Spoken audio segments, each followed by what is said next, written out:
Muy buenas tardes, qué gusto poder verles y alabar a Dios juntos. Es un privilegio siempre estar en la casa de Dios.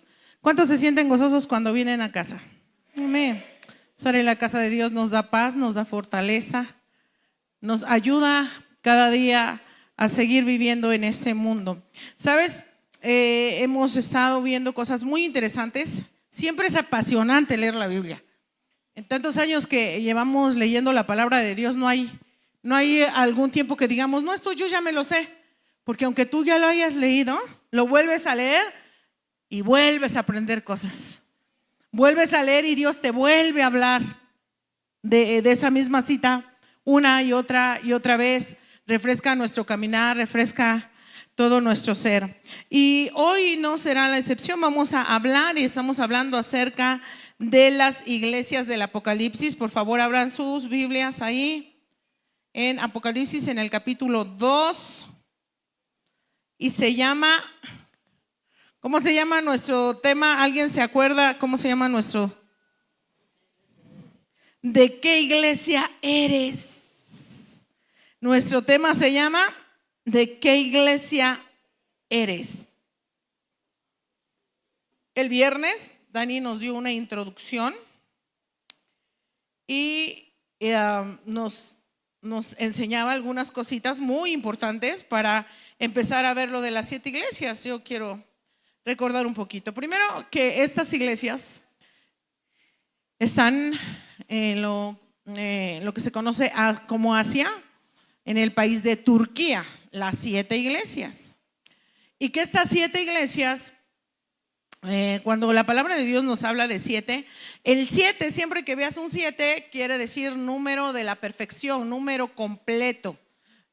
Simboliza el global de una cosa, de unas cosas, de unas personas. Cuando la Biblia habla de 7, 7 candeleros, 7 ángeles, 7 espíritus, 7 trompetas, 7 iglesias, engloba en esas 7 iglesias a todas las iglesias. Es un número pleno, es un número completo.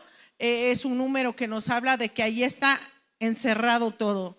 Entonces, cuando en esta ocasión nos habla de las 7 iglesias, nos habla de que como esas iglesias, así somos, ahí estamos englobados todos en nuestras diferentes etapas. También que estas iglesias las fundó Pablo. ¿Quién fundó estas iglesias? Pablo. Estuvo también ahí el apóstol Juan, también estuvo ahí ayudando a predicar. Apolos. Esa iglesia fue una iglesia muy bendecida, tuvo hombres muy llenos de sabiduría y estuvo en un lugar muy importante. Yo quiero que leamos ahí en Apocalipsis 2 y vamos a leerle del 2, del 1 al 7. ¿Lo tienes? Dice así la palabra de Dios. Escribe al ángel de la iglesia en Éfeso, el que tiene las 7 estrellas en su diestra, el que anda en medio de los 7 candeleros de oro, dice esto: yo conozco tus obras y tu arduo trabajo y tu paciencia, y que no puedes soportar a los malos, y que has probado a los que se dicen ser apóstoles y no lo son, y los has hallado mentirosos, y has sufrido y has tenido paciencia y has trabajado arduamente por amor a mi nombre y no has desmayado. Pero tengo contra ti que has dejado tu primer amor. Recuerda por tanto de dónde has caído y arrepiéntete y haz las primeras obras, pues si no, vendré pronto a ti y quitaré tu candelero de su lugar si no te hubieres arrepentido. Pero tengo esto, que aborreces las obras de los nicolaítas, las cuales yo también aborrezco. El que tiene oído, oiga lo que el Espíritu dice a las iglesias. Al que venciere, le daré de comer del árbol de la vida, el cual está en medio del paraíso de Dios. Puede repetir conmigo: el que tiene oídos para oír, oiga. Amén. La palabra de Dios nos habla que hay 7 iglesias. Si me pueden poner por ahí el nombre de las 7 iglesias, por favor. Hay 7 iglesias. Es muy interesante que vayamos reconociéndolas. Probablemente tú ya has oído de ellas, ya has leído de ellas. Estas iglesias son iglesias que estaban juntas en un lugar, están acomodadas de esta manera en Asia, en lo que hoy es Turquía, y se cree que estaban así porque así iba como el camino de donde las cartas podían ir siendo repartidas. Simplemente era el camino de donde iban siendo repartidas, y también de cómo fue llevado, de cómo fue llevado a las cartas a ellos. Y nos habla de que una iglesia se llamaba Éfeso, Esmirna, Pérgamo, Teatira, Sardis, Filadelfia y Laodicea. ¿Las puedes repetir tú todas, por favor? 1, 2, 3.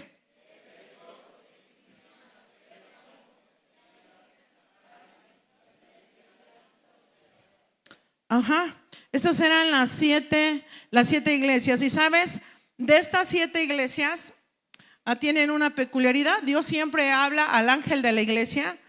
El ángel, la palabra ángel quiere decir el mensajero, el pastor, el obispo, el anciano. Eso es el ángel, porque la palabra ángel simplemente significa mensajero. Di conmigo, ángel significa mensajero. Nada más. Y estas cartas fueron mandadas al mensajero, al pastor o al obispo de esa iglesia, a la persona que estaba encargada de estos diferentes lugares. Y de todas estas 7, a las 7 se les da un mensaje. A 5 de ellas se les reprende y 2 de ellas no reciben reprensión. ¿Sabes cuáles son esas 2 únicas iglesias que no reciben reprensión? Después las vamos a ir desmenuzando, pero es Esmirna y Filadelfia. Ellas no son reprendidas por Dios, pero las otras 5 sí son reprendidas por Dios, sí son exhortadas por Dios. Tienen esa peculiaridad. Dios le habla al ángel de la iglesia, le dice las cosas buenas que tiene, pero también le dice las cosas malas. Cuando estaba leyendo esto y examinando, vi cómo Dios le habla a su pueblo, Dios le habla a su iglesia, y sí le dice lo bueno, pero le dice lo malo. ¿A cuántos de ustedes les gusta que les digan cosas buenas? ¿Alguna vez aquí como líderes practicábamos algo? Últimamente no lo hemos hecho tanto, pero practicábamos algo. Nos sentábamos en círculo y empezábamos a decir las cosas buenas que esa persona tenía, ¿no? Que esa persona era puntual, si esa persona era cariñosa, si esa persona era, no sé, disciplinada. Y después que le decíamos las cosas buenas, también le decíamos las cosas malas. Le decíamos: eres muy gruñón, no traes la tarea, no llegas a las juntas. Y de repente hay gente que dice: ay, no, es que eso a mí no me gusta, a mí no me gusta. Y gente se llegó como hasta sorprender de que pudiéramos decirle las cosas que debería de componer, porque a nadie nos gusta que nos corrijan. ¿A usted le gusta que lo corrijan? Yo creo que para que lleguemos a la madurez de que nos corrijan, de veras necesitamos un poco de madurez y reconocer que todos necesitamos ser corregidos.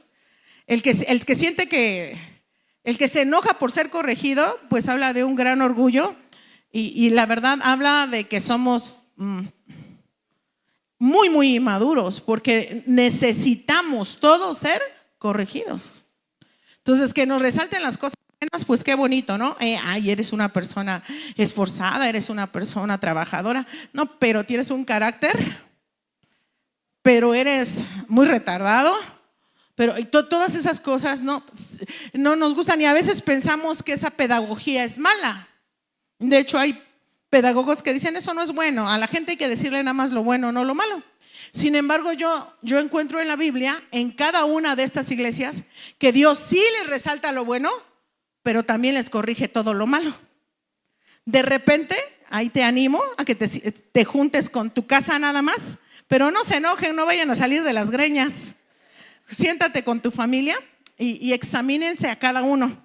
Díganle las cosas buenas, dile: no, bien trabajador, bien esforzado, pero pocas pulgas. Les dicen: no, hay todos.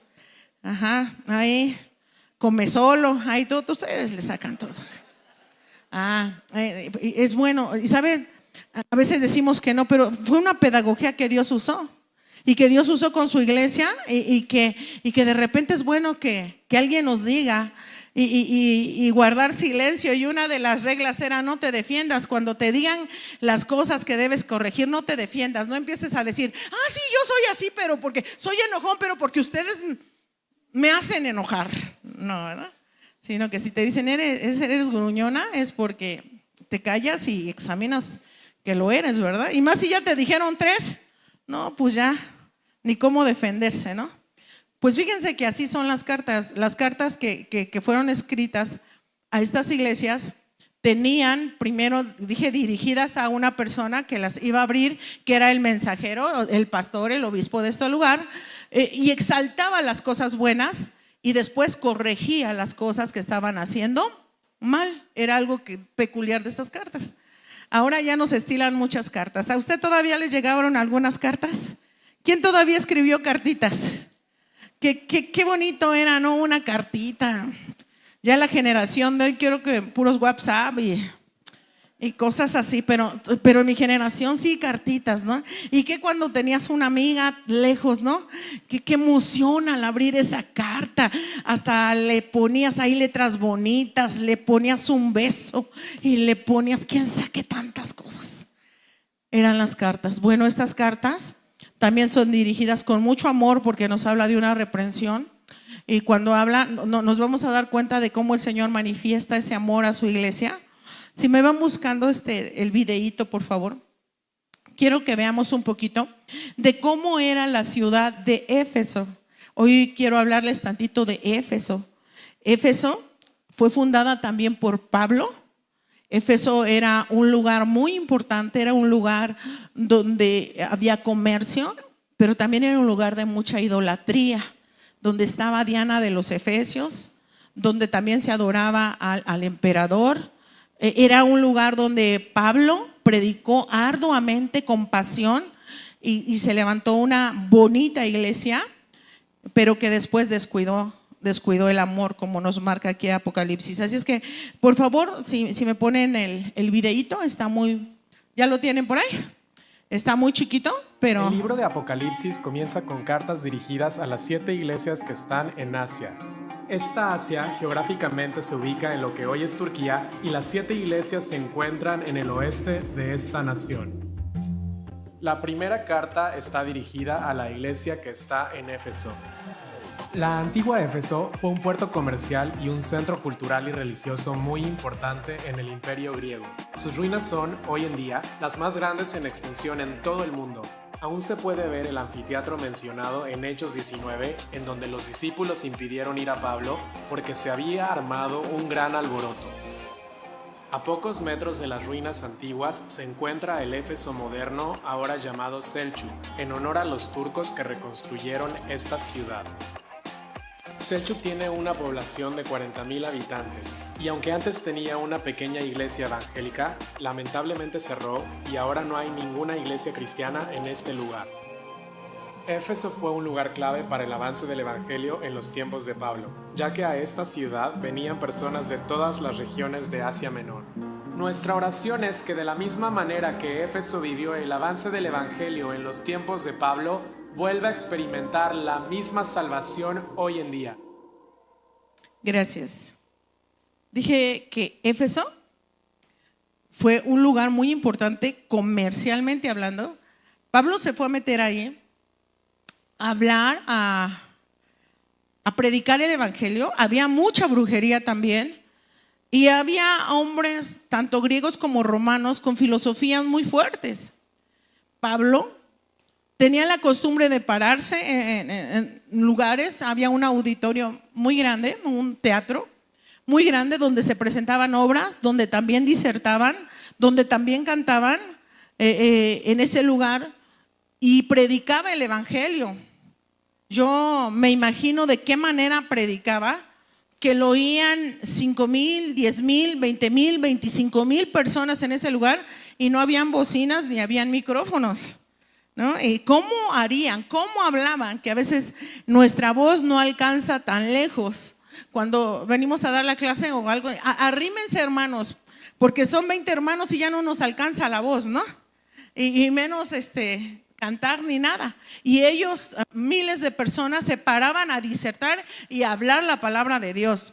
La gente se convertía al evangelio, la gente se convertía al Señor y sabes, hubo un gran problema en Éfeso porque la gente dejaba de adorar a las imágenes. La que más se adoraba era Diana de los Efesios o Artemisa, como también le decían.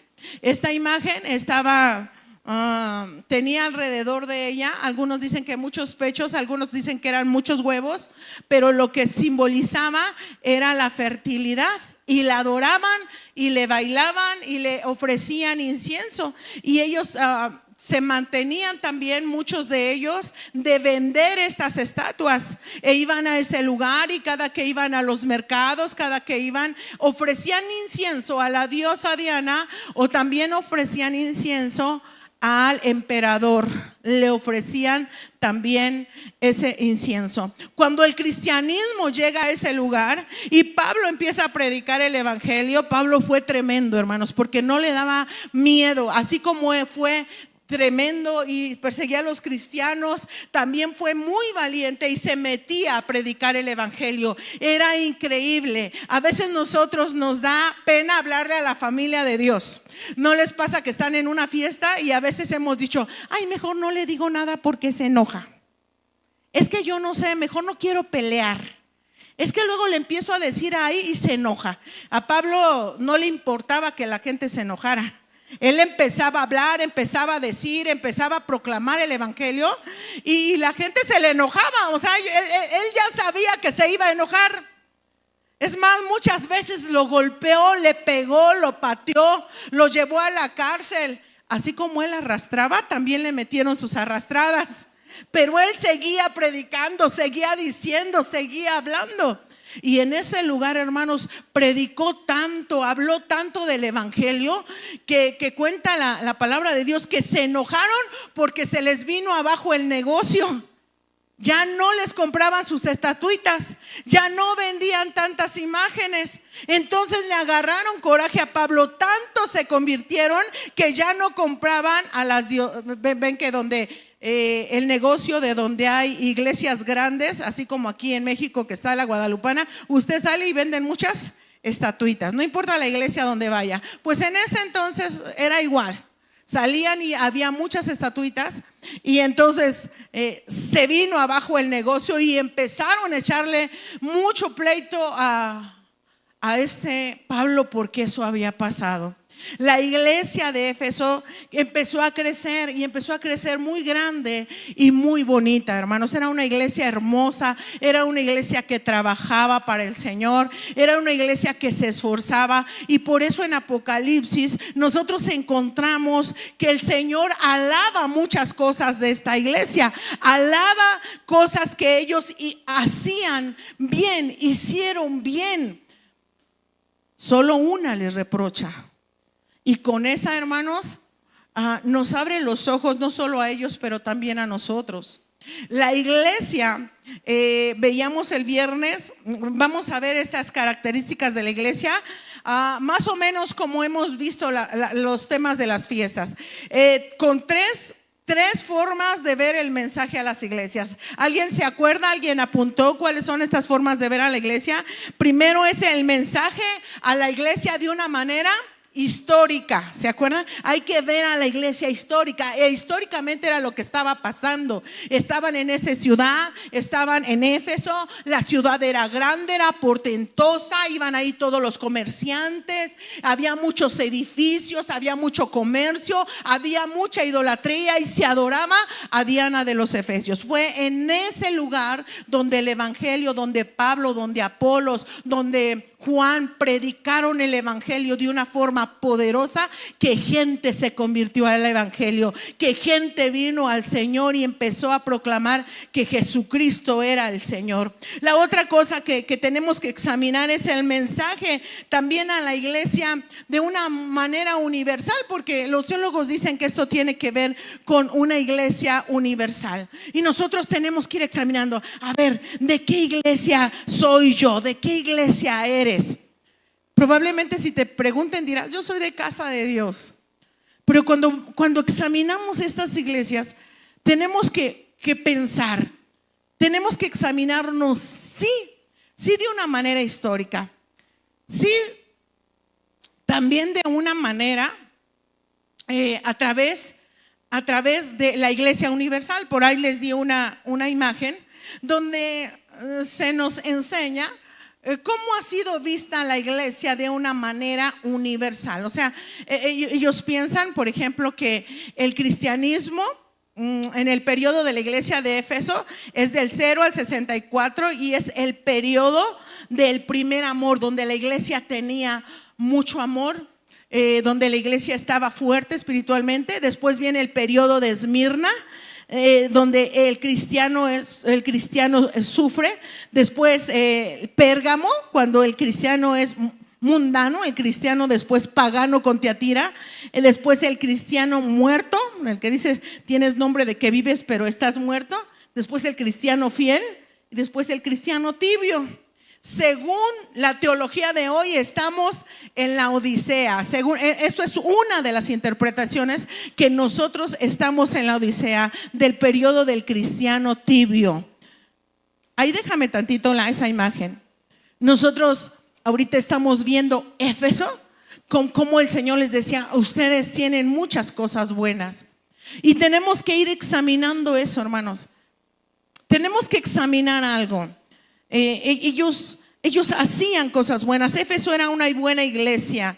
Éfeso tenía cosas buenas. Éfeso empezó de una manera hermosa, por eso fue prosperada.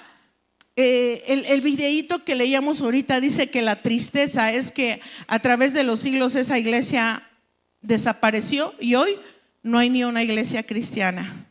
Eso es algo muy, muy tremendo. Que después de ser tan fuerte, después de ser tan poderosa, ahora ya no haya ninguna iglesia cristiana. Eso nos hace pensar muchas cosas. ¿Por qué? Porque quizá no recibieron esta exhortación, quizá no recibieron esto. Ya que observaron, ya vi que algunos le tomaron fotitos, otros apuntaron muy bien. Yo quiero que ahora vayamos a ver cómo era un poquito esa iglesia ahí en Hechos 19. Hechos 19, por favor. Ahí es donde se nos enseña un poquito, todo el capítulo 19, pero yo solo quiero que leamos algunos textos al final. Vamos a leer desde el 23 en adelante, Hechos 19, 23 en adelante. Vamos a ver un poquito de cómo estaba Éfeso.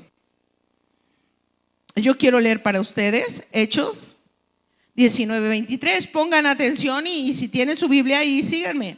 Dice: hubo por aquel tiempo un disturbio no pequeño acerca del camino, porque un platero llamado Demetrio, que hacía de plata templecillos de Diana, daba no poca ganancia a los artífices, a los cuales, reunidos como obreros del mismo oficio, dijo: varones, sabéis que este oficio obtenemos nuestra riqueza, pero veis y oís que este Pablo, no solamente en Éfeso, sino en casi toda Asia, ha apartado a mucha gente con persuasiones diciendo que no son dioses los que se hacen con las manos. Y no solamente hay peligro de que nuestro negocio venga a desacreditarse, sino también que el templo de la gran diosa Diana sea estimado en nada y comience a ser destruida la majestad de aquella a quien venera toda Asia y el mundo entero. Entonces oyeron estas cosas, se llenaron de ira y gritaron diciendo: grande es Diana de los Efesios. Y la ciudad se llenó de confusión, y a una se lanzaron al teatro, arrebatando a Gallo, a Aristarco, macedonios compañeros de Pablo, y queriendo Pablo salir al pueblo, los discípulos no le dejaron. También algunas de las autoridades de Asia, que eran sus amigos, le enviaron recado rogándole que no se presentara en el teatro. Unos pues gritaban una cosa y otros otra, porque la concurrencia estaba confusa y los más no sabían por qué se habían reunido. Y sacaron de entre la multitud a Alejandro, empujándole los judíos. Entonces Alejandro, pedido silencio con una mano, quería hablar en su defensa ante el pueblo. Pero cuando le conocieron que era judío, todos a una voz gritaron casi por 2 horas: grande es Diana de los Efesios. Entonces el escribano, cuando había apaciguado a la multitud, dijo: varones efesios, ¿a quién es el hombre que no sabe que la ciudad de los Efesios es guardiana del templo de la gran diosa Diana y de la imagen venida de Júpiter? Puesto que esto no puede contradecirse, es necesario que os apacigües y que nada hagáis precipitadamente, porque habéis traído a estos hombres sin ser sacrilegio ni blasfemadores de ninguna diosa, sino que Demetrio y los artífices que están con él, teniendo pleito contra alguno, contra alguno, audiencias tienen. Ay, ya me perdí, hermanos.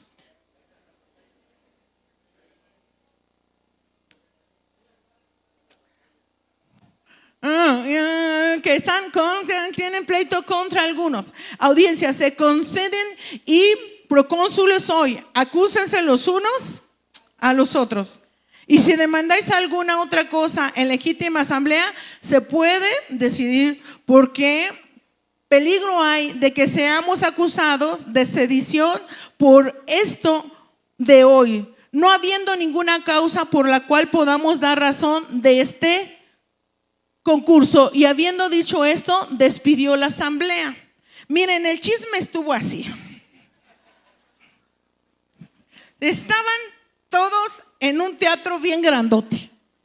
Pablo se estaba predicando, se levanta toda esa gente, miles de personas, y les empiezan a gritar a los hombres de Dios, les empiezan a decir. ¿Por qué? Porque se levantaron los artesanos a decir: estos tremendos ya nos echaron abajo el negocio. Y empieza a haber un pleito. Y se levanta otro, dice: no, bueno, es que no tenemos que decirles de cosas, ellos no han hecho nada malo. Y Pablo empieza a predicar y dice que la gente gritaba tanto que yo no me imagino. Dice que gritaron por casi 2 horas. ¿Se imagina ustedes gritando 2 horas, grandes Diana de los Efesios? Si aquí decimos: cántale al Señor y adórale, ¿y cuánto duramos? Como 20 minutos. Y eso que el de adelante está: alábale, alábale, cántale, cántale, grítale, grítale. Hermanos, levanten sus manos. Y es amén. Dile gloria a Dios, gloria a Dios. Dile alabado sea el Señor, alabado sea el Señor. Pasan 10 minutos y se nos acabó lo que le gritamos al Señor. Y dice que ellos por 2 horas gritaron: grandes Diana de los Efesios, grandes Diana de los Efesios, con todas las fuerzas, en ese teatro donde había miles de personas. Y se para otro, le dice que ya se callen, con sus manos les decía: ya cállense, y no hacían caso. El lugar estaba agolpado, el problema estaba grande, les querían volver a dar sus trancazos porque les echaron abajo el negocio. Ya no había cómo vender los templecillos de Diana. La cuestión ahí se puso fea. Y entonces ellos le decían: miren, ya estuvo.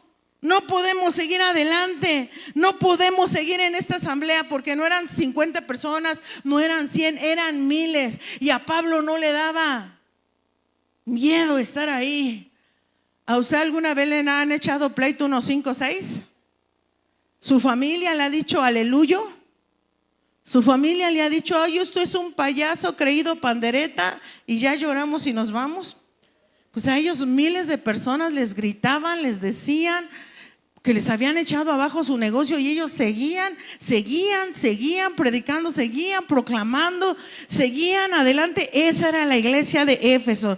Y por eso cuando vemos en Apocalipsis, hermanos, cuando vemos en Apocalipsis, a mí me sorprende que el Señor empieza a decirles cosas, y les empieza a decir cosas bonitas, hermanos, porque no sé si ustedes ubiquen que dice que le dice: yo conozco tus obras.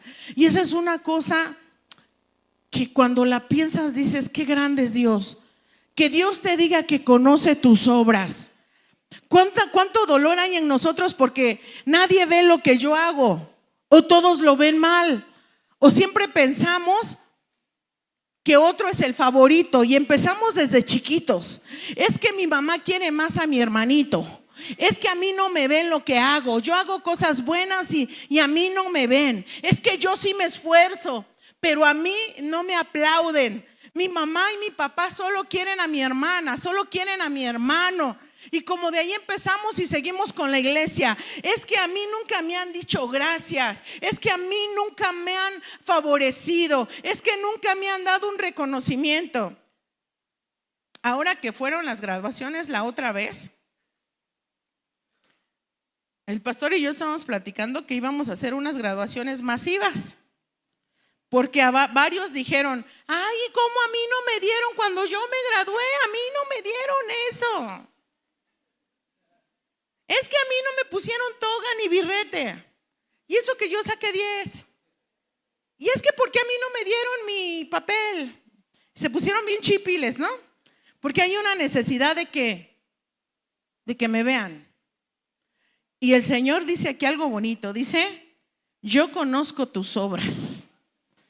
Eso es bueno, porque aunque yo no te vea, hermano, mira, aunque tengas una pastora miope, como ahorita, que ya no veo, se me cuatrapea todo, y dice el Señor: yo sí te veo, yo veo tus obras, yo veo lo que haces, yo veo lo que te esfuerzas, yo te veo. Y empieza a decirle cosas bonitas. Dice: yo conozco tu arduo trabajo.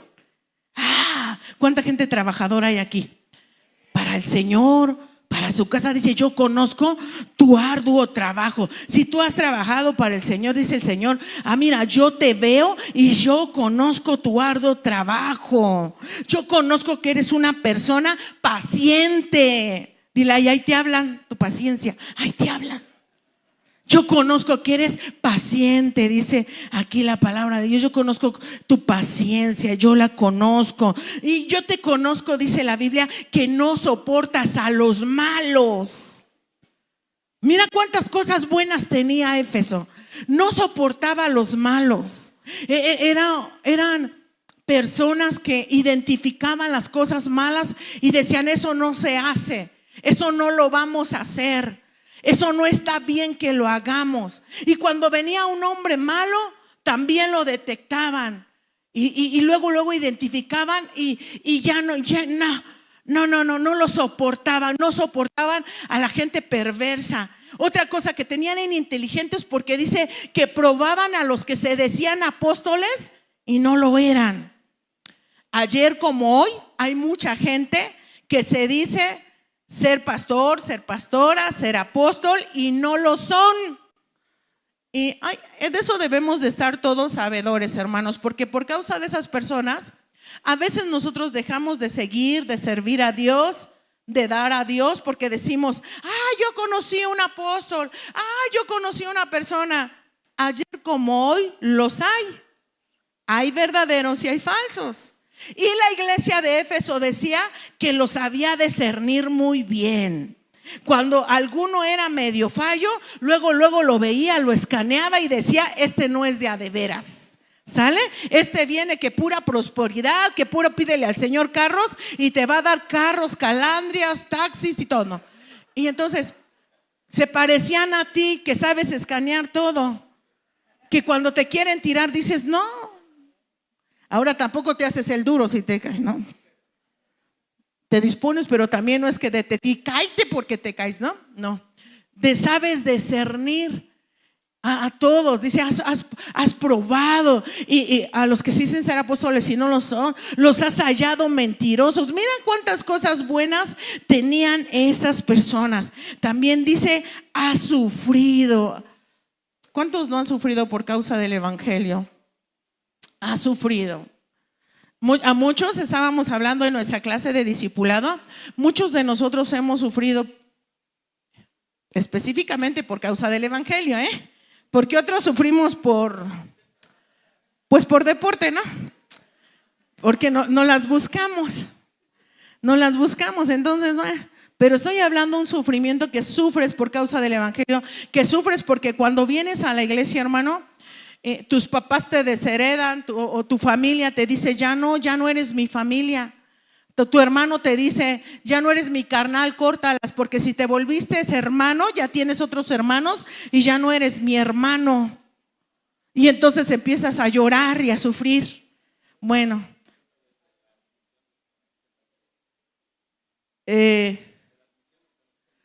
así.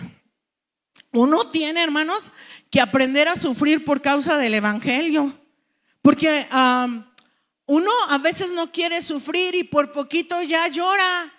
La palabra de Dios alababa a esa iglesia porque dice, has sufrido, has tenido paciencia. Yo les hacía una pregunta que les quiero hacer a ustedes. ¿Tú qué has sufrido por causa del evangelio? ¿Tú qué has sufrido por causa del evangelio? ¿Qué te han hecho por causa del evangelio? Por el evangelio, hago hincapié ahí. Porque a lo mejor has sufrido porque eres mala leche, porque no pagas. A lo mejor has sufrido porque tú solito también eres pleitista, porque no ayudas. Pero estoy hablando por el evangelio, solo por el evangelio. Porque has decidido venir al Señor y ya no te quieren invitar, ya no te quieren hablar, ya no te quieren, no sé. Porque nosotros hoy, el viernes nos decían, ay, nuestros sufrimientos de hoy. Nuestros sufrimientos de hoy a veces son muy pequeños y ya nos sentimos los grandes sufridos. De verdad que en todas las épocas se tiene que pagar un precio por seguir a Cristo. Y de servirle, se sufre en todas las etapas y en muchas maneras, hermano. Desde que estamos pequeños, y yo comenzamos a servir a Cristo cuando éramos todavía pues adolescentes, y después comenzamos a ir a las misiones, pero tenemos que pagar un precio, hermanos. Yo me admiro, hermanos, de las iglesias de la competencia. ¿Han ustedes visto las iglesias de la competencia? A mí me dan a veces celito santo, porque miren, nosotros decimos que nunca tenemos tiempo para predicar el evangelio.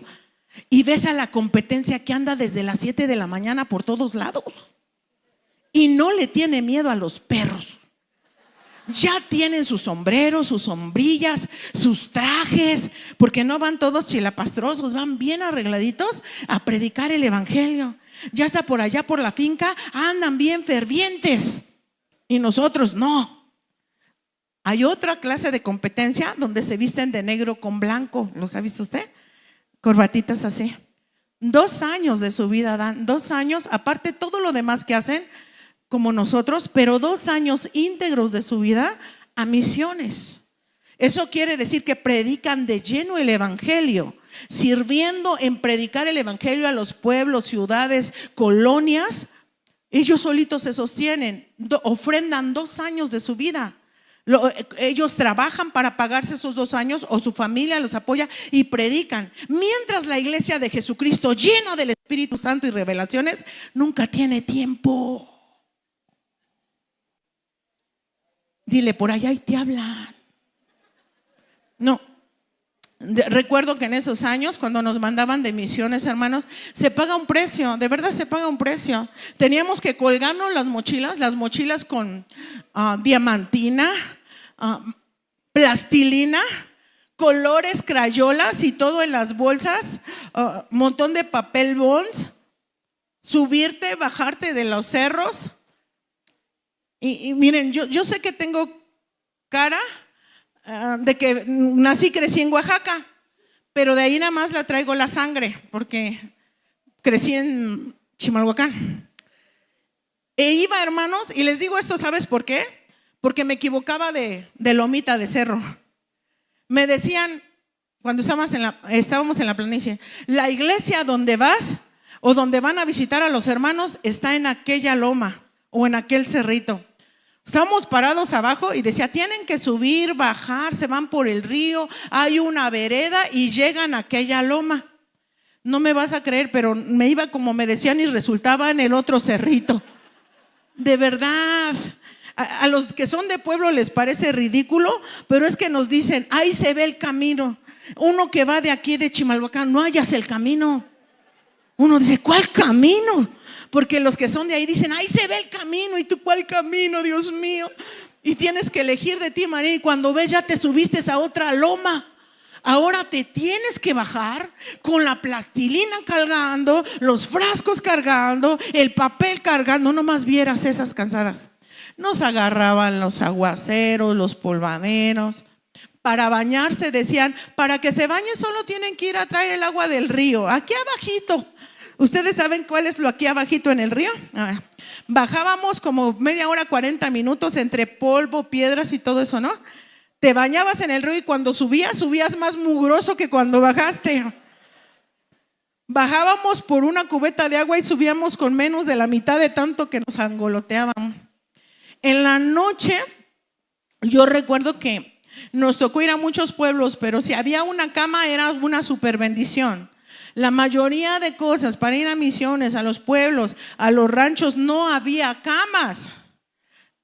Las camas las hacían de palitos. Según ellos lo ponían derechito, hermanos, pero por más derechito que lo pongan, quedan.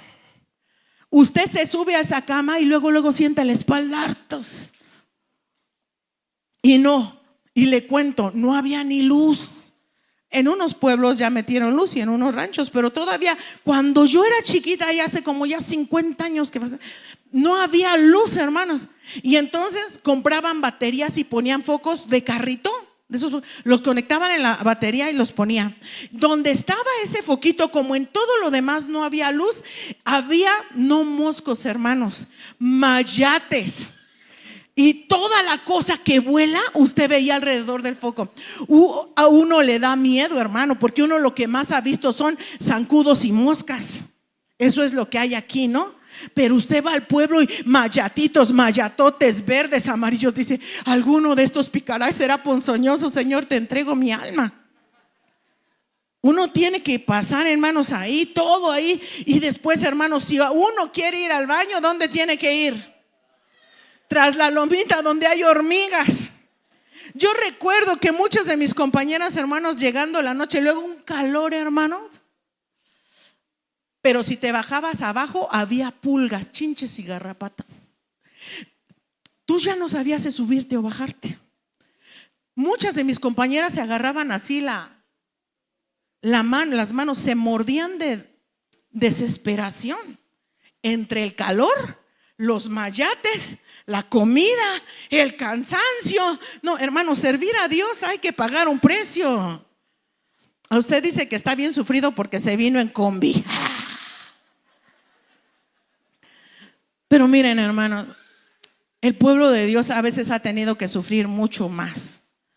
Hay unos de esos pueblos donde íbamos que pues no les daban agua, no tenían acceso a luz o a que sus hijos fueran a la escuela. Por lo tanto, tenían que caminar horas para ir a una escuelita muy fuera del pueblo, 2 horas, 3 horas caminando. Y para ir a la iglesia 2 horas, 3, entre el lodo, las piedras, el río, hermanos, que pues cuando tú no creces ahí es una cosa sorprendente. Bueno, la primera vez que nos decían, tienen que ir del otro lado del río, el río estaba como por aquí hacia de ancho, todo lo demás, pasabas y podías pasar caminando. Pero ya que dabas tu clase, regresabas y ya no podías, hermano. Te tenías que agarrar de una vaca. Tú ya no sabías si la vaca te iba a comer porque no estás acostumbrado, hermano. A lo mejor los que crecieron entre vaquitas ya la saben diferenciar. pero de repente agárrate de la vaca y agárrate de los demás, porque ahora tienes que cruzar, y si no, quédate del otro lado, porque ya no puedes cruzar. Fuera de eso, hermanos, uno sufre por el evangelio de muchas maneras. Uno sufre porque te corren de la casa. Uno sufre porque tienes que pagar un precio, hermano. Sin embargo, Dios alababa a esa iglesia porque había sufrido. ¿Tú has sufrido por causa del evangelio? ¿Qué has sufrido por causa del evangelio, hermanos? Yo te animo a pagar siempre un precio por el evangelio. Porque, y si lo estás haciendo, siéntete dichoso y bienaventurado. ¿Sí? Si tú has pagado un precio por el evangelio. Y esta iglesia era alabada por eso. Había sufrido, había soportado, había sido paciente, había trabajado arduamente y no había desmayado. Era una iglesia trabajadora, hermanos, que iba afuera, iba a visitar, iba a predicar, que hacía sus células, que antes no eran casas de conexión, pero hacían servicio en las casas. Hacían reuniones en las casas e iba toda la gente, ahí se reunía y imagínate el trabajo de ir, y la Biblia dice que se reunían todos los días, dice Hechos, y todos los días en el templo y por las casas no dejaban de reunirse y predicar el evangelio todos los días. Ahora, hermanos, yo me pongo a imaginar cómo eran estas iglesias, cómo eran estas reuniones. Pero después agarra el Señor, después de haber alabado: yo conozco tus obras, yo conozco tu arduo trabajo, yo conozco que soportas a los malos, yo sé que has probado a los que se dicen ser apóstoles, sé que has sufrido, que tenido paciencia, has trabajado arduamente y no has desmayado. ¡Wow! ¿No era bastante? Era mucho. Vivían en un lugar donde adoraban a la diosa de los efesios, donde estaba lo malo, la idolatría, la hechicería, y ellos no se habían corrompido, no habían ido para que les hicieran su limpia de dinero y su limpia de todo, no habían blasfemado a Dios de esa manera. Pero el reclamo del Señor, ¿cuál es, hermano? ¿Qué habían dejado? Pero tengo contra ti una cosa, dice, y solo una cosa, hermanos, que has dejado tu primer amor.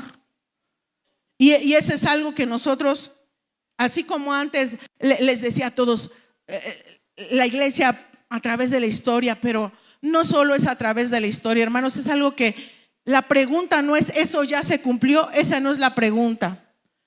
La pregunta es: ¿cuándo se va a volver a cumplir? ¿O en dónde estoy yo ahora? Porque puede ser que el que tengas al lado esté en Éfeso y tú estés en Esmirna, o el que tengas al lado sea la iglesia de Filadelfia y tú seas Pérgamo. ¿Por qué? Porque hay gente que puede tener tantas cosas. Con estas cosas que hablamos de Éfeso, ¿tú te identificas con Éfeso, hermano? Trabajadora, esforzada, de esos hermanos que, hermano, no pases de examinar a los que se dicen ser apóstoles y no lo son, a ser un criticón. ¿Usted conoce a unas familias que son bien chismosas?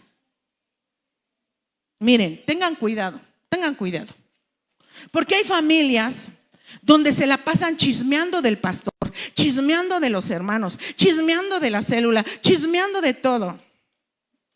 Y luego dicen: yo no sé por qué mis hijos no quieren ir a la iglesia. Porque usted es una viborita y les ha enseñado a sus hijos a ser chismosos. ¿Y sabe dónde los está mandando? El mal no es para los otros, hermanos. El mal es porque sus hijos van a ir a parar al infierno porque no quieren ni quieren nada. Yo no les voy a decir que yo soy perfecta, no. Pero cuando mis hijos iban a la casa y me decían: mami, tal hermano no me saludó, tal persona no me saludó, tal persona estaba así, siempre les decía: a lo mejor le dolía su pancita, a lo mejor tiene problemas en su familia, vamos a orar por él, vamos a orar por ella. Es que tal persona hizo, sí, Vamos a pedirle a Dios que Dios le ayude. ¿Por qué les digo esto? Porque al pasar los años yo les pregunto que si ellos tienen algo, que si ellos, cuando la mayoría se queja que la iglesia hizo o dijo, yo les pregunto, ¿ustedes tienen algo con la iglesia? No, mami, probablemente a la iglesia le dolía su pancita, estaba enferma o tenía problemas. Pero ¿qué pasa cuando a usted le dicen algo? Es que el hermano no me saludó, es que el hermano llevaba así. Así es ese hermano de chismoso, por eso me cae gordo. No le hables, para la otra date la vuelta. Cuando tu mentor te diga algo, ni le hagas caso, dile que sí, le das el avión. Luego dices, ¿por qué no quieren servir a Dios? ¿Por qué no son fervientes? Porque muchos de nosotros les hemos hecho mal a nuestra propia familia. Ten cuidado cuando vas de chismoso a tu casa. Ten cuidado cuando en tu casa empiezas a vivorear de todos. Es que la mentora, es que el hermano, es que el hermano, es que el pastor. Ten cuidado, porque el primero que te haces daño es a ti y a tus hijos. Ten cuidado, hermano. La palabra de Dios dice que él tenía algo, dice, has dejado tu primer amor. Tú podrás ser muy trabajador, tú podrás ser muy esforzado, pero hay algo que puede anular todo lo bello del trabajo. Hay algo que puede anular todo lo hermoso que has hecho. Hay algo que puede anular todo lo inteligente que tú te sientes y que digas, es que yo sé discernir esto. Hay algo que puede anular y es la falta de amor. Has dejado tu primer amor. Sirves, pero siempre te estás quejando. Recuerdo cuando estábamos en algún tiempo hace unos años, hermanos, recuerdo que estaba barriendo y era de esos momentos en que a uno como encargado le toca hacer todo. ¿Alguien me entiende de esto? Que tienes que barrer, que tienes que hacer el talento, que tienes que trapear, que tienes que predicar, y lo tienes que hacer. Y de repente, hermanos, me tocaba predicar. Ya me había tocado el talento, me tocaba barrer, pero ahora tenía que estar barriendo y me ensucié y ahora tenía que predicar. Y a veces me daba coraje. Dije, ¿por qué no vino la hermana a la que le tocó? ¿Por qué, Señor? Y lo hice varias veces cuando oí la voz del Señor que me dijo, si lo vas a hacer de mala gana, no lo hagas porque no sirve. No sirve. ¿Y cuántas veces nosotros estamos? ¿Y por qué no le dijo también a la hermana Lupita que viniera, ¿Tú crees que no le dice a la hermana Lupita? La hermana Lupita no viene. ¿Por qué? No sé, le duele la pata, le duele la mano, es floja, no sé. Pero hay muchos que le dicen, venga a hacer el aseo. Y ahora no voy porque la otra vez fui y los otros no fueron. O el mentor también, amados mentores, sé que ustedes hacen un gran trabajo, pero si lo hacen, no se estén quejando porque no sirve de nada. Están haciendo el trabajo. Siempre le digo a los hermanos, nunca vienen, yo ya no lo voy a hacer. Yo ya voy a renunciar a esto, ¿ya para qué? Ya no voy a estar en la cocina. Y sí trabajas mucho, pero también retobas mucho. Has dejado tu primer amor. ¿Sabes qué es lo que nos mueve a hacer muchas cosas? El amor. Y dice en la Biblia, regresa a tu primer amor. Cuando decía yo voy a servir, y el Señor lo que quiere es que digamos yo lo voy a hacer aunque nadie lo haga. Yo voy a ir a barrer y aunque nada más esté barriendo yo y mi niño o a lo mejor yo lo voy a hacer. Porque si se les dice a todos, ¿o no te han dicho que vengas a hacer el aseo? Y de 10 veces que te dicen, ¿cuántas vienes? Y cuando vienes dices, yo vine y no vino la otra hermana. Le deberían de decir mañana no vengo para que se le quite. Me pidieron medio de jamón, yo nada más traigo un cuarto, ¿para qué quieren medio? Ay, ahí te habla, es puro discernimiento, hermano. A mí me sorprende, hermanos, que hay de todo aquí en la viña del Señor. Alguna vez les pedí sus jergas, algunos tienen, para hacer el aseo de la iglesia, tienen 30 jergas. Sin exagerar, 30 tienen. Y otros tienen 3 jerguitas. Y eso se les pierden cada vez que viene. Cuando les piden trapitos, yo he visto que sacan trapitos, 5, 10, 15, 20 trapitos, y otras células, 4 trapitos, todos agujerados.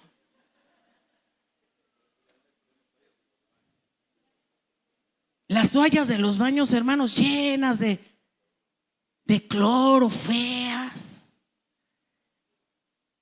Y si les dices cámbiela, pues yo qué culpa tengo, ya se ensuciaron. ¿Sabes qué nos lleva a eso? Que hacemos las cosas porque nos toca, pero ya no tenemos el amor. Hay algo que se les reprocha: haces mucho, trabajas mucho, pero no lo haces con amor. Lo que hagas, como lo hagas, lo que te toque hacer allá arriba, allá abajo, hazlo con amor. Tengo algo contra ti, dice la palabra de Dios. Has dejado tu primer amor.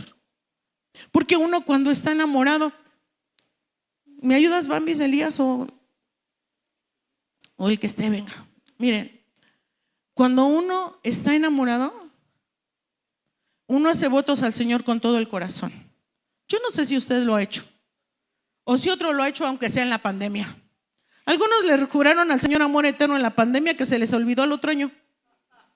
Ay, Señor, nada más déjame vivir y yo te sirvo. Señor nos deja vivir y se nos acuerdan de todo menos el servicio y el amor al Señor. O nos empezamos a quejar. Ahora que el pastor decía de la pantalla, muchos dicen: ¿y por qué no todos parejos? Porque no todos tenemos lo mismo parejo. Hay unos que tienen más y otros tienen menos.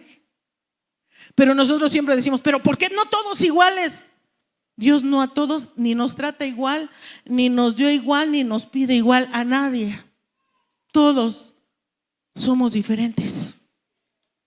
Señor quiere que volvamos a ese amor que te mueve. De veras, cuando orábamos al Señor y le decíamos: Señor, usa mi vida. ¿Quién le llegó a decir o quién le ha dicho al Señor: usa mi vida, Señor? Yo quiero servirte, yo quiero amarte, yo quiero darte todo. Y a la primera de cambio nos desaparecemos. ¿Dónde están esos hombres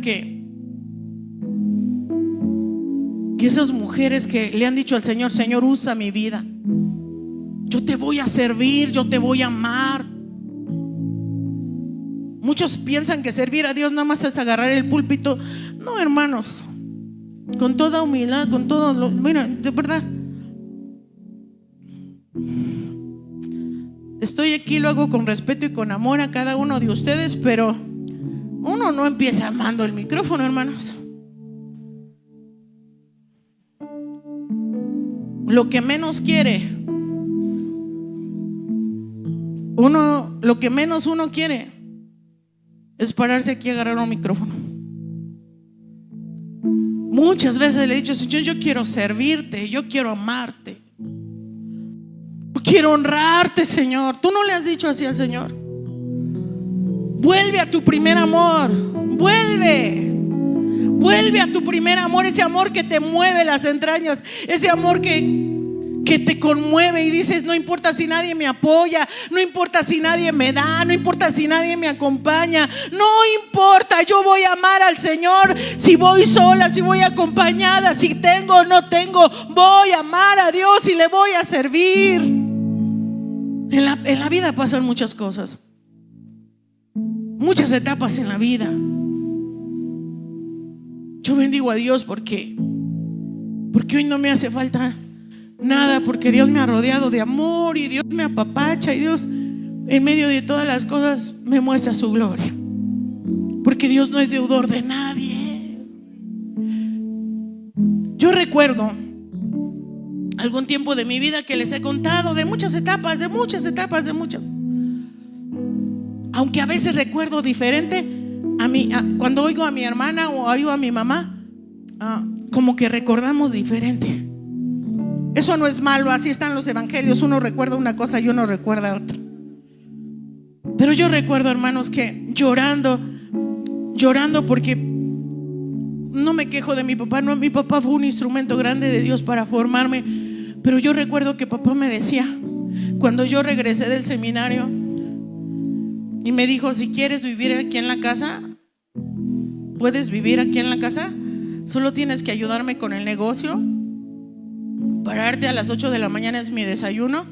Si quieres ir a la iglesia puedes ir, por aquí tienes que hacer todo, dejar todo para irte a la iglesia, todo hecho, comida que hacer, puedes irte, pero aquí tienes que trabajar y hacer todo. Si decides sí hacerlo, te dejo dormir en ese cuarto. Y era un cuartito chiquito y bonito, no tampoco estaba tan feo, pero yo no tenía nada, hermanos. Por mucho tiempo yo en ese cuarto solo tenía cartones y cobijas. Cartones y cobijas. Y mi hermana y mis hermanos, ellos eran trabajadores, ellos tenían sus cosas. Tenían porque habían trabajado arduamente, porque se paraban muy temprano, iban a trabajar duro y se compraron sus cosas. Yo recuerdo alguna vez haber llorado fuertemente porque yo no tenía nada.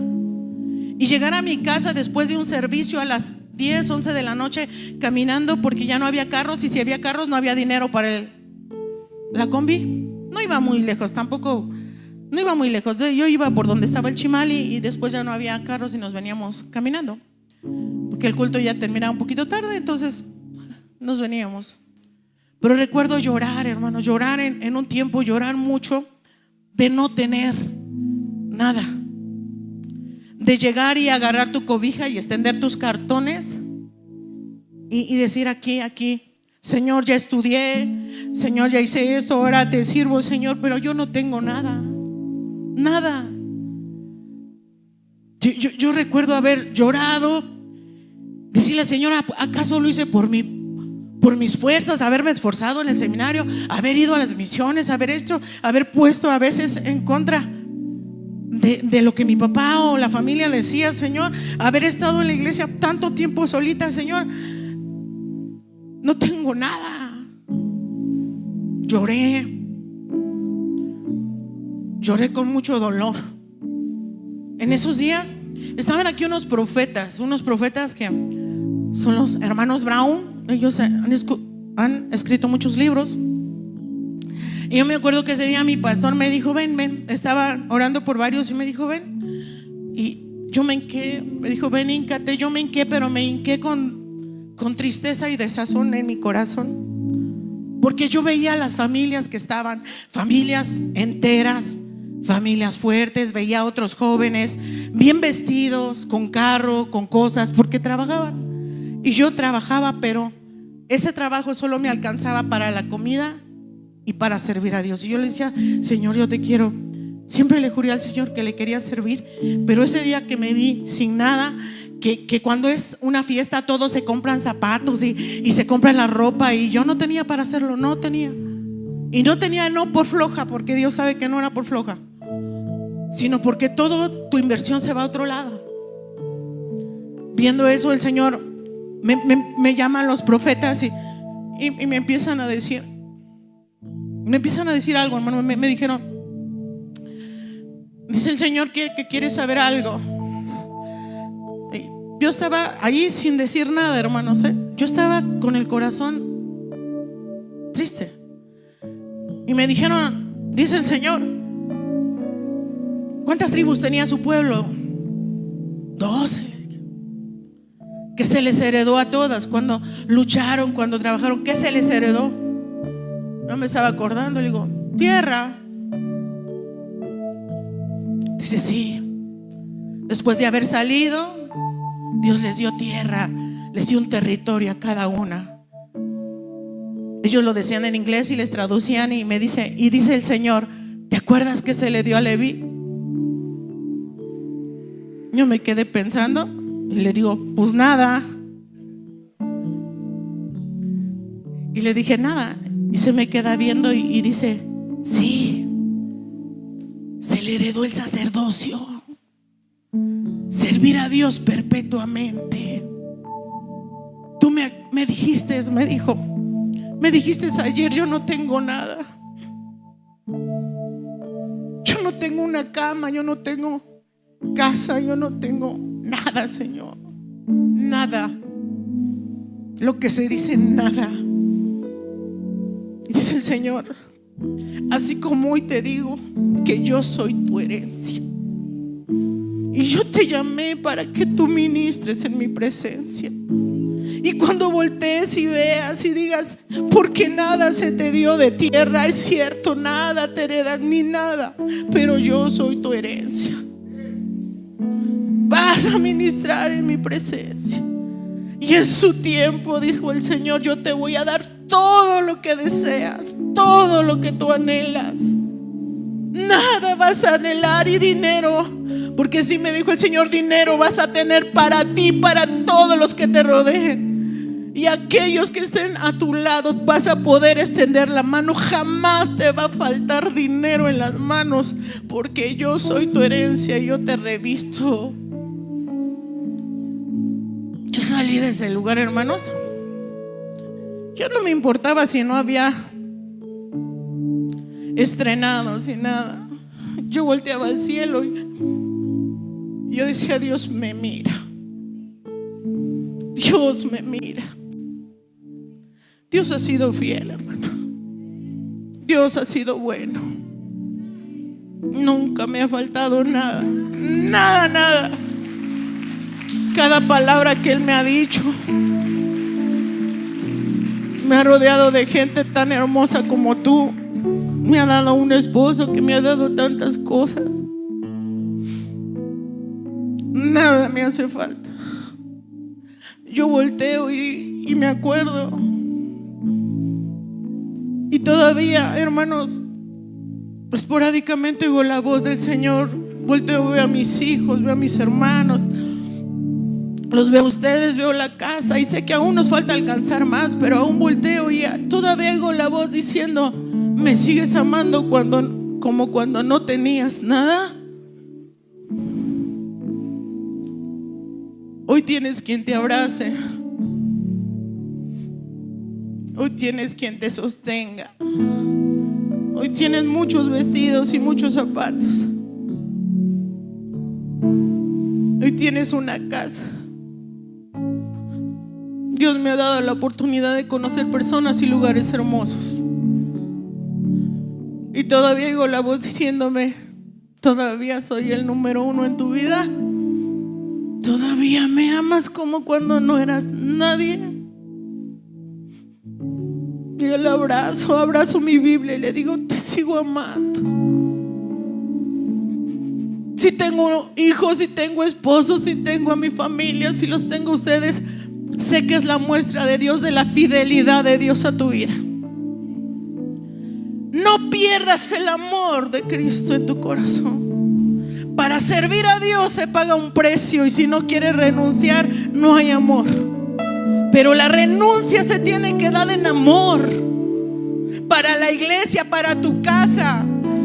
Cuando sientas que estás perdiendo el amor a tu esposo, a tu esposa, el Señor no dijo que ya murió el amor, no dijo eso, dijo, has dejado tu primer amor, has dejado. ¿Sabes? Apunté aquí, dejar es soltar, dejar es aflojar, dejar es abandonar, dejar es descuidar, dejar es retirarse, es apartarse, es decir, ¿para qué? A veces vienen cosas difíciles, a veces la actitud de la misma vida, porque nosotros somos todos, sin faltar ninguno, somos gente con errores. Y a veces el corazón se nos va a lastimar. Y me acuerdo que alguna vez yo le decía al Señor, Señor, yo te voy a servir, pero yo ya no voy a amar a nadie, porque la gente no es bien agradecida, porque la gente te ignora, porque la gente es grosera, porque la gente te contesta mal, porque tú lloras por ella, porque tú pides, porque tú das, porque uno siempre siente que uno da todo, ¿sí o no? Bueno, así como tú, yo también decía, Señor, yo esto decía, entonces sí te voy a servir, sí voy a ir, sí lo voy a hacer, pero jamás voy a amar a nadie. Ya no voy a amar a nadie, porque amar a la gente duele, porque amar a las personas duele.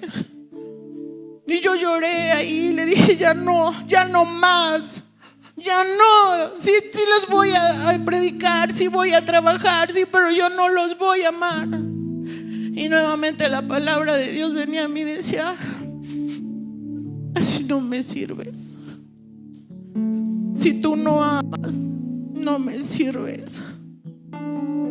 Porque todo lo mueve el amor. Porque debes de aprender a escuchar en amor, a dar en amor, a esperar en amor, a tener paciencia en amor.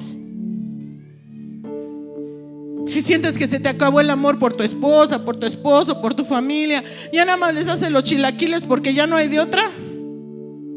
Dice la Biblia: fíjate de dónde has caído y arrepiéntete. Has aflojado ese amor, el amor se cuida.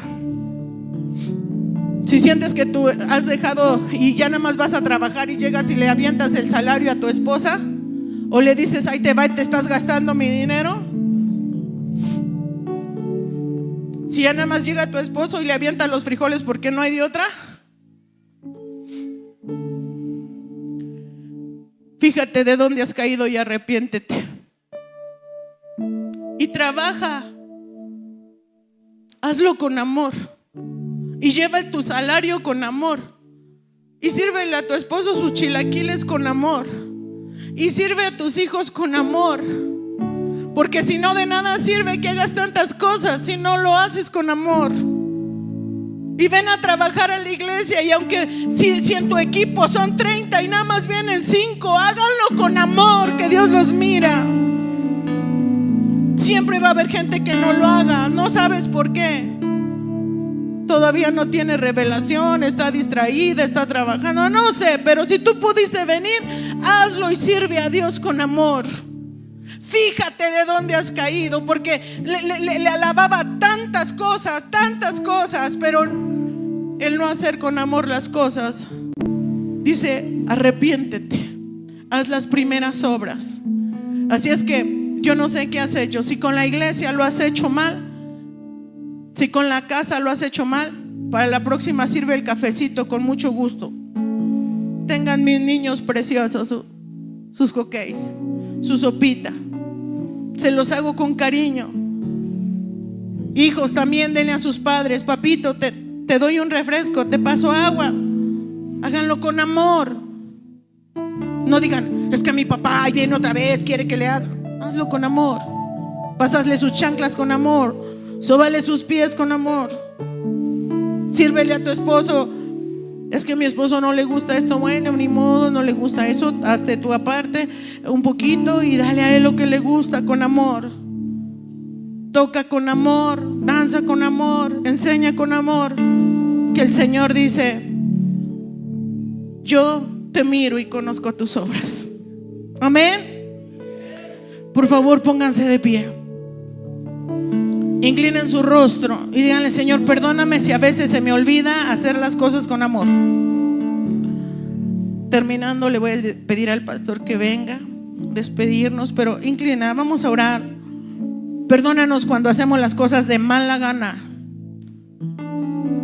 Padre, perdónanos. Tú reprendías a esta ciudad.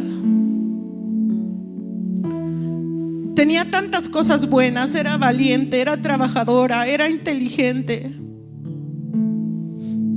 Pero el no tener amor opacaba todo. Destruía todo lo bonito de lo hermoso que era. Perdónanos si nosotros a veces nos quejamos. Perdónanos si a veces por las situaciones de la vida nos endurecemos. Perdónanos si se nos olvida por qué lo estamos haciendo. No lo hacemos para exhibirnos. No lo hacemos para vernos bonitos. Lo hacemos porque te amamos. Mucho tiempo nunca nos importó que nos alabaran ni que nos reconocieran. Saber que a ti te agradaba era lo máximo. Saber que tú estabas contento con lo que estábamos haciendo era lo más hermoso. Los años pasan, la dureza de la vida, de las situaciones, a veces enfría nuestro corazón. Perdónanos, Señor. Queremos hacer las cosas con gran amor, con gran cariño, con gran entrega. Queremos volver a nuestro amor en tu casa, en la iglesia, en la familia, Señor. Ayúdanos.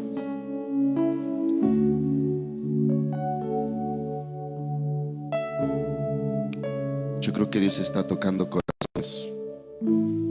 Se puede percibir. Creo que Dios está hablando a nuestras vidas.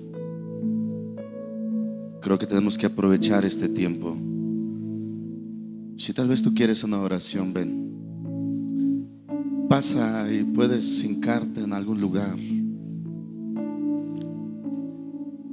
Vamos a dejar que el Espíritu Santo de Dios ministre en nuestra vida. O ahí donde tú estás. Si tal vez tú no quieres pasar ahí donde tú estás, dobla tus rodillas un momento. El que tiene oídos para oír, oiga lo que el Espíritu dice a las iglesias. El que tiene oído para oír, escuche lo que Dios está hablando. Ahora ahí, ministros, no pasen a orar hoy. Tal vez tú también, mentor, líder, has pensado eso. Tal vez los ejemplos que la pastora hoy puso, tal vez también te has quejado. Tal vez también haces las cosas pero no lo haces con amor. Y si no quieres pasar ahí donde tú estás, dobla tus rodillas. Solo si tal vez por algún dolor, algo ahí en tu rodilla no puedes, pero un momento nada más, dobla tus rodillas ahí donde tú estás. Abba, perdónanos. Perdónanos, Señor, si no hemos hecho lo que tenemos que hacer. Ten misericordia, Señor, de nosotros. Tal vez muchos, Señor, hemos hecho tantas cosas y seguimos haciendo, pero no lo hacemos con ese amor, y te pedimos misericordia, te pedimos, Señor, perdón. Queremos hacerlo, Dios. Tú has puesto, Señor, en nuestro corazón el hablar acerca de estas iglesias, porque sabes que hay cosas que tenemos que arreglar en cada uno de nosotros. Tú conoces a las familias, tú conoces, Señor, cada uno de los que están aquí. Amado Espíritu Santo de Dios, ven, perdónanos. Amado Jesús, perdónanos. Queremos seguirte. Nos comprometimos, Señor. Levantamos nuestras manos, te dijimos, te vamos a servir. Aquí está.